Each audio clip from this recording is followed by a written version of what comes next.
میرے نبی پیارے نبی سنت تیری دنیا دی اے نبی پیارے نبی. آج آپ سارے حضرات جس مقصد کے لیے یہاں جمع ہوئے ہیں کوئی روایتی جلسہ نہیں ہے، بلکہ آپ کچھ طے کرنے کے لیے جمع ہوئے ہیں، کیونکہ معاملہ اتنا حساس ہے کہ اس کے اوپر فقط کچھ باتیں کر کے منتشر ہو جانا یہ مقصود قطعاً نہیں ہے، نہ ان علماء کرام کا جو یہاں تشریف لائے ہیں، نہ ان میزبانوں کا جنہوں نے اتنا بڑا معاملہ سارا طے کیا اور اتنی محنت کے ساتھ آپ لوگوں کو جمع کیا ہے، اور نہ آپ لوگوں کا بھی یہ مقصود نہیں ہے جو اتنے مصروف زندگی میں سے اوقات نکال کر اور یہاں پر تشریف لائے ہیں اور کئی گھنٹوں سے یقیناً بیٹھے ہوئے ہوں گے. امت کی 1450 سالہ تاریخ گواہ ہے کہ مختلف ادوار کے اندر اس کے عشق پر بڑے کڑے امتحان آئے ہیں، اور ہر منصف مزاج مورخ اس کو تسلیم کرے گا کہ امت مسلمہ ہمیشہ ان امتحانوں کے مقابلے میں سرخرو ہوئی ہے. جب بھی ہمارے عشق کا امتحان لیا گیا تو کبھی یہ پسپا نہیں ہوئے، ہتھیار نہیں ڈالے کہ ہم یہاں اپنے مذہب کا دفاع نہیں کر سکتے، ہم اپنی مذہبی شخصیات کا دفاع نہیں کر سکتے. یہ معاملہ کبھی ہمیں اس کا سابقہ رہا نہیں. شاید عسکری شکست ہمیں ہوئی ہو، کچھ اور محاذوں پر ہم پیچھے ہٹے ہوں، اور اب تو کچھ عرصے سے ایک تہذیبی جو کشمکش ہے اور تہذیبی جو لڑائی ہے اس کے اندر بھی ایک معاملہ بظاہر کوئی بہت حوصلہ افزا نہیں ہے، جس کی بہت اس وقت فکر کی بھی ضرورت ہے. لیکن انہی حالات میں اور اسی صورتحال میں جب بھی اس کے عشق پر امتحان آیا ہے تو تمام طبقات نے، خواہ وہ بظاہر دیندار سمجھے جاتے ہوں، خواہ وہ علماء اور مشائخ اور صلحاء کا طبقہ ہو یا عامت المسلمین ہو، عام لوگ ہوں، بلکہ بعض اوقات تو ہمیں جو واقعات پہنچے ہیں اس میں عام اور سادہ لو مسلمانوں کا حصہ زیادہ نظر آتا ہے، کیونکہ عشق اور علم کے درمیان ویسے بھی کچھ باہمی چلتا رہتا ہے معاملہ، تو عام لوگوں کا عشق کا پیمانہ بسا اوقات زیادہ اوپر چلا جاتا ہے اور کوئی اور واقعات دیکھنے کے اندر آ جاتے ہیں اس میں. اب دوبارہ یہی صورتحال پیش آئی ہے، اور اس دفعہ تو حضور اقدس صلی اللہ علیہ وسلم کی ذات گرامی براہ راست اس کا نشانہ ہے. مستشرقین کی جانب سے حملے تو ہمیشہ جاری ہیں، مگر وہ انٹلیکچوئل لیول پر بات تھی، وہ ایک علمی بحث ہوا کرتی تھی جس کے اندر کسی علمی گفتگو اور مکالمے کی گنجائش ہوتی تھی. ہماری جانب سے کوتاہی نہیں ہوئی اس پر، ہر دور کے علماء نے ان کے تمام اعتراضات کا بڑا مسکت جواب دیا ہے. اب تو اوچھی حرکتیں ہیں، عجیب ہتھ کنڈے ہیں جس کے بارے میں اہل علم حیران ہے کہ ہم کریں تو ہم اس میں کیا کریں. ان کارٹونوں کے جواب میں کیا کیا جائے؟ یہ فتنہ نام سے جو فلم ریلیز ہونے چلی ہے اور اس کے جواب کے اندر کیا کیا جائے؟ سوچ و بچار کے بعد ان حضرات کی رائے یہ ہے کہ جس قوم کے ساتھ معاملہ پڑا ہے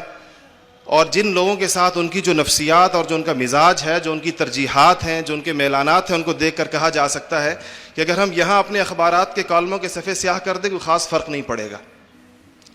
ہم اپنے ملک میں ہڑتال کر دیں اور اپنے تجارتی اور معاشی سرگرمیوں کو جام کر دیں، شاید اس سے بھی ان کے اوپر کوئی فرق نہیں پڑے گا. یہ مادہ پرست لوگ ہیں، یہ خالصتاً مادیت کی بنیاد پر ہے، یہ پیسے کے پجاری ہیں، یہ اپنا تھوڑا سا بھی مادی نفع جو ہے اس کو ختم ہوتا ہوا نہیں دیکھ سکتے. اس لیے یہ جو آپ حضرات کو دعوت دی گئی ہے، تاجروں اور صنعت کاروں کو، اس معاملے میں اب جو نیا ہمیں معاملہ درپیش ہے اس کے اندر گیند آپ کے کورٹ کے اندر ہے، اس کا فیصلہ اب آپ کے پاس ہے.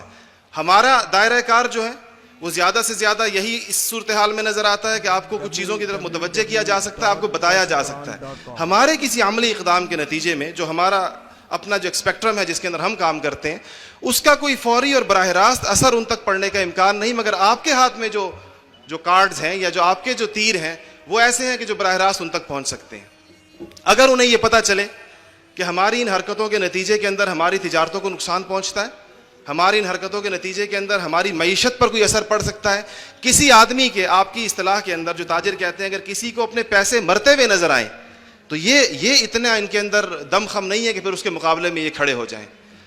اور آج یہ بات یاد رکھیے گا کہ جو کچھ ہمارے پاس ہے، خواہ وہ علم کی شکل میں ہے یا دین کی شکل میں ہے یا ہمارے اموال کی شکل میں ہے، یہ حضور اکرم صلی اللہ علیہ وسلم کا ایک فیضان ہے. ہم الحمدللہ علماء کے اس طبقے سے تعلق رکھتے ہیں. میں تو ایک طالب علم ہوں, لیکن ان نسبت ان حضرات کی جانب ہے جہاں بے سر و پا قصے نہیں سنائے جاتے. لیکن ایک واقعہ میں آپ کو سناؤں گا. شیخ عبدالعزیز دباغ کی ایک کتاب ہے الابریز کے نام سے, اس کا ترجمہ ہمارے بزرگوں میں سے مولانا عاشق الہی میرٹھی صاحب نے بھی کیا ہے تبریز کے نام سے. اس میں ایک واقعہ لکھا ہے. انہوں نے کہا کہ شیخ امی تھے, لکھ پڑھ نہیں سکتے تھے, ان کے مرید لکھا کرتے تھے. یہ کتاب بھی ان کے ایک مرید نے لکھی ہے, ان کے اقوال کو اور ان کے ملفوظات کو جمع کیا ہے. شیخ نے ایک دن مجلس میں کہا کہ جتنے لوگ مسلمان ہیں دنیا میں, جتنے بھی مسلمان ہیں, ان کا ایک براہ راست تعلق ہے حضور اکرم صلی اللہ علیہ وسلم کے قلب اطہر سے, اور حضور اکرم صلی اللہ علیہ وسلم کے قلب اطہر سے نور کے دھاگے نکل رہے ہیں جو ہر مومن کے دل تک پہنچ رہے ہیں, اور اسی وجہ سے وہ مسلمان ہے. نور کے ان دھاگوں سے جو اتصال اور تعلق ہے رسول اللہ کے قلب سے ہر مسلمان کو, اس قلب اطہر سے تعلق کی وجہ سے اس کو دولت اسلام نصیب ہے. تو کوئی 2-3 ملحد یا دہریہ قسم کے لوگ بیٹھے تھے, کہنے لگے شیخ یہ کیا بات ہوئی کہ جی حضور اکرم صلی اللہ علیہ وسلم کے قلب سے تعلق کی وجہ سے ہم مسلمان ہوں. تو شیخ پر شاید کوئی کیفیت طاری ہوئی. حدیثوں میں آتا ہے کہ اللہ والے بعض چیزوں پر قسم کھا لیتے ہیں تو اللہ ان کی قسموں کو پورا کرتے ہیں. شیخ نے کہا تمہارے دھاگے کاٹ دوں, اگر تم سمجھتے ہو کہ یہ کوئی رسول اللہ کے قلب سے ہمارے اسلام کا تعلق نہیں, تمہارے دھاگے کاٹ دوں. کہنے لگے کاٹ دیجئے. مریدوں نے لکھا شام کو تینوں مرتد ہو گئے, تینوں نے اسلام چھوڑ دی. تو یہ جو ہمارا معاملہ ہے, ہمارا دین ہے, ہمارا یہ حضور اکرم صلی اللہ علیہ وسلم کی ذات سے, آپ کے قلب مبارک سے ہمیں تعلق ہے, اور اس کا اثر حضرت مولانا ابو الحسن علی ندوی صاحب رحمۃ اللہ علیہ جب بھی جایا کرتے تھے اور ان کی جو تقاریر ملتی ہیں, جو تاجروں کے مجمع میں خطاب کیا کرتے تھے, تو یہ ضرور بتایا کرتے تھے کہ آپ کے یہ اموال بھی رسول اللہ کی دین ہے. صدقہ ہے کہ حضور اکرم صلی اللہ علیہ وسلم کی نبوت کا اثر ہماری دنیاوی زندگیوں کے اوپر بھی ہے. جو طیب اور پاک اور حلال مال ایک مسلمان کما رہا ہے, اس کے اندر بھی نبوت کا حصہ ہے. اب وقت آیا ہے کہ اب آپ حضور اکرم صلی اللہ علیہ وسلم کے اس قرض کو لوٹانے کی کوشش کیجئے جو امت کے اوپر ہے اور ہمیشہ رہے گا. اس قرض سے ہم سبکدوش نہیں ہو سکتے کبھی بھی, لیکن جب ہم پر یہ وقت آئے, ہماری چھوٹی موٹی مادی منفعتیں, ہماری چھوٹے موٹے جو مسائل ہیں, یہ کبھی بھی مزاحم نہیں ہونے چاہیے ہماری غیرت کے رستے کے اندر. یہ بات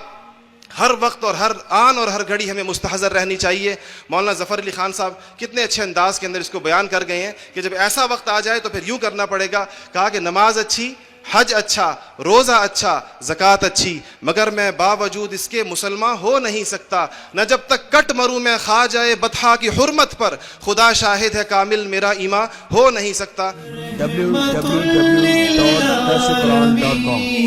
اے نبی پیارے نبی, سنت تیری دنیا